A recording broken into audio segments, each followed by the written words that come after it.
ఈ మధ్య కాలంలో చాలామంది ఈజీ మనీ కోసం ఎన్నో రకాల మోసాలు, దారుణాలకు తెగబడుతున్నారు. ఒకప్పుడు గుట్టు చప్పుడు కాకుండా భయంగా ఆడుకునే జూదం ఇప్పుడు బహిరంగంగానే ఆడుతున్నారు. ముఖ్యంగా సెల్ ఫోన్స్, ట్యాబ్స్ అందుబాటులోకి వచ్చిన తర్వాత ఆన్లైన్ బెట్టింగ్ యాప్స్ ఆడుతూ లక్షలు, కోట్లు పోగొట్టుకుంటున్నారు. ఈ బెట్టింగ్ యాప్స్ మాయాజాలంలో పడిపోయి సామాన్యులే కాదు సెలబ్రిటీలు, ప్రభుత్వ, ఐటీ ఉద్యోగస్తులు సైతం కోట్లు నష్టపోతున్నారు. ఈ వ్యసనానికి బానిసలవుతున్న వారిలో ఎక్కువగా యువత, తక్కువ సమయంలో ఎక్కువ డబ్బు సంపాదించుకోవాలనే దురాశ ఉన్నవాళ్లు. చేపకు గాడం వేసినట్లు మొదట్లో 100-200తో మొదలయ్యే ఈ బెట్టింగ్ వ్యసనం ఆ తర్వాత లక్షలకు చేరుకుంటుంది. ఈజీ మనీ కోసం బెట్టింగ్ యాప్స్ ఊబిలో మునిగి తేలుతున్నారు యువత. దారుణం ఏంటంటే కొంతమంది ఇంట్లో ఉండే మహిళలు బెట్టింగ్ యాప్స్కి బానిసలై వేలు లక్షలు పోగొట్టుకుంటున్నారు.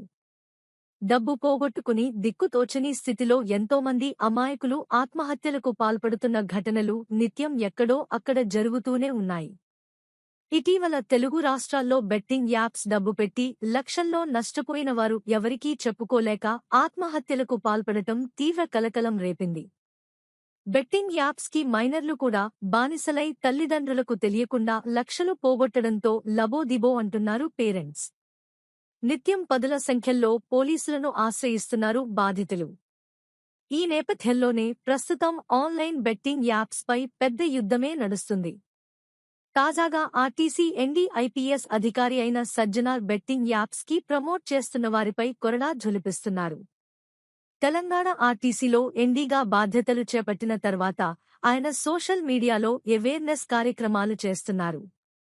బెట్టింగ్ యాప్స్ మోసాలపై సజ్జనార్ తీవ్ర ఆగ్రహం వ్యక్తం చేస్తున్నారు.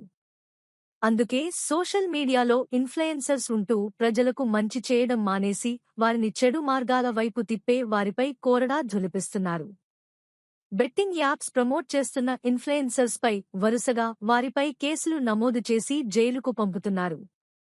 సూర్యాపేటకు చెందిన భయ్యా సన్నీ యాదవ్తో పాటు మరికొంతమంది యూట్యూబర్స్పై కేసులు నమోదు అయ్యాయి. వరుణ్ ట్రావెలర్గా కెరీర్ ప్రారంభించిన భయ్యా సన్నీ యాదవ్ తర్వాత బెట్టింగ్ ప్రమోషన్స్ చేస్తూ కోట్లు గడించారు. ఒక్క సన్నీ యాదవ్ మాత్రమే కాదు, చాలామంది బెట్టింగ్ యాప్స్తో ఈజీగా డబ్బు వస్తుందని ప్రమోట్ చేస్తూ డబ్బు సంపాదిస్తున్నారు.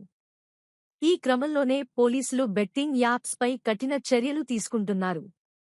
దీంతో ఇన్ఫ్లుయెన్సర్లు తమపై ఎక్కడ కేసు నమోదు చేస్తారా ఆందోళనలో బిక్కుబిక్కుంటూ తమ సోషల్ మీడియా ఖాతాల నుంచి బెట్టింగ్ యాప్ ప్రమోషన్స్ వీడియోలో తొలగిస్తున్నట్లు సమాచారం. ఇక ఏపీలో వైజాగ్కి చెందిన యూట్యూబర్ లోకల్ బాయ్ నానీని సైతం అరెస్టు చేసిన విషయం తెలిసిందే. అంతేకాదు, గతంలో బెట్టింగ్ యాప్స్పై ప్రమోషన్ చేసిన వారిపై కూడా దృష్టి సారిస్తున్నారు పోలీసులు. నటి సురేఖ వాణి కూతురు సుప్రీత హోలీ రోజు ఓ వీడియో రిలీజ్ చేసింది. గతంలో తాను తెలుసో తెలియకో బెట్టింగ్ యాప్స్ ప్రమోషన్ చేశానని, అది తప్పు అని తెలుసుకుని వాటన్నింటికీ గుడ్ బై చెప్పినట్లు తెలిపింది. అంతేకాదు, బెట్టింగ్ యాప్స్ ప్రమోషన్ చేసేవారికి ఎప్పటికైనా జైలు శిక్ష తప్పదని, ఇప్పటికైనా బుద్ధి తెచ్చుకుని వారి ఖాతాల్లో నుంచి బెట్టింగ్ యాప్స్ని డిలీట్ చేయాలని కోరింది. ఇదిలా ఉంటే anchor, Bigg Boss fame Vishnupriya కూడా గతంలో బెట్టింగ్ యాప్స్పై ప్రమోషన్స్ చేసింది. ఎండీ సజ్జనార్కి ఓ నెటిజన్ వీడియోతో సహా షేర్ చేశారు. ప్రజల జీవితాలను నాశనం చేస్తున్న ఇలాంటి వారిపై కఠిన చర్యలు తీసుకోవాలని ఎక్స్ వేదికగా విజ్ఞప్తి చేశారు. సోషల్ మీడియాలో ఇన్ఫ్లుయెన్సర్స్ తమకంటూ ఓ క్రేజ్ క్రియేట్ చేసుకున్న వారు యూట్యూబ్ నుంచి వచ్చే రెవెన్యూ కాకుండా బెట్టింగ్ యాప్స్కి ప్రమోట్ చేసి ప్రజలను మోసం చేస్తూ డబ్బు సంపాదిస్తున్నారు.